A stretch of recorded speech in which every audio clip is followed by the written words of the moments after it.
राधे राधे। भगवान श्री कृष्ण का एक भक्त हुए थे। उनका नाम था पुतन्ना। वह भगवान श्री कृष्ण के अनन्य भक्त थे। दक्षिण भारत में पुतन्ना नामक एक किसान था।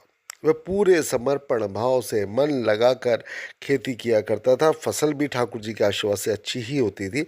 इसी वजह से खेती के बल पर उसके परिवार की समस्त जरूरतें पूरी हो जाती थी। पुतन्ना के मन में अधिक से अधिक पाने की चाह कभी रही नहीं। सो पूरा परिवार चैन और सुकून के साथ में रहता था। पुतन्ना भगवान श्री कृष्ण का अनन्य भक्त था और जब भी उसको समय मिलता, फुर्सत में उसको समय मिलता तो फुर्सत में न केवल भगवान श्री कृष्ण का भजन स्मरण करता था बल्कि भक्ति में पदों की रचना भी करता रहता था। उसने वर्षों मेहनत करते करके धीरे धीरे भागवत का तेलुगु में अनुवाद कर डाला।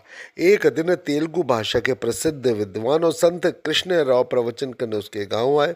पुतन्ना भी उनके दर्शन करने गया।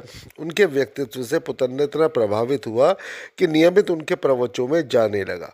धीरे धीरे धीरे धीरे संत से उसका परिचय हो गया। एक दिन उसने संत कृष्ण राव को भागवत का अनुवाद पढ़ने को दिया। संत ने जब ध्यान से उसे पढ़ा तो वो बड़े प्रभावित हुए। उन्होंने कहा कि हे पुतन्ना, तुम्हारा तो भागवत का तेलुगु अनुवाद बहुत ही अच्छा है। इसकी भाषा अत्यंत समर्थ और सक्षम है। तुम इसे राजा को क्यों नहीं भेंट करते? अतः जाओ और जिसको राजा को भेंट करो, क्योंकि वह धार्मिक प्रवृत्ति के व्यक्ति है। इसे देखकर वह अवश्य खुश हो जाएंगे। संभव है खुश होकर तो राजा तुम्हें कई गांवों की जागीरी प्रदान कर दे। यह सुनकर पुतन्ना प्रसन्न नहीं हुआ। उसने विनम्रतापूर्वक संत कृष्ण राव से कहा कि प्रभु, मैं तो साधारण सा किसान हूँ, मेहनत से खेती करता हूँ और अपने परिवार का ही लालन पोषण करता हूँ।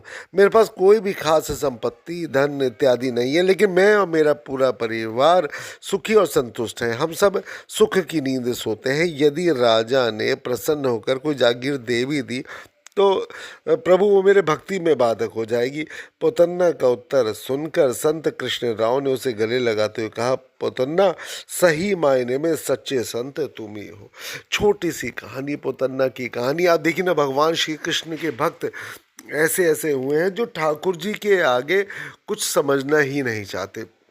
और यही उनके ठाकुर जी की लीला है कि ठाकुर जी अपने भक्त को अपने अंदर इतना रमा लेते हैं कि बस ठाकुर जी कहते हैं कि बस अगर तुम मेरी परवाह करते हो तो मैं तुम्हारी परवाह करता रहूँगा। भगवान श्री कृष्ण हमेशा आपके हृदय में ही रहते हैं।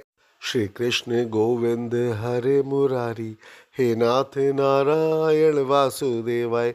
हरे कृष्ण कृष्ण कृष्ण हरे हरे, हरे राम राम राम हरे हरे, हरे राम राम राम हरे हरे। हरे कृष्ण कृष्ण कृष्ण हरे हरे। राधे राधे राधे राधे।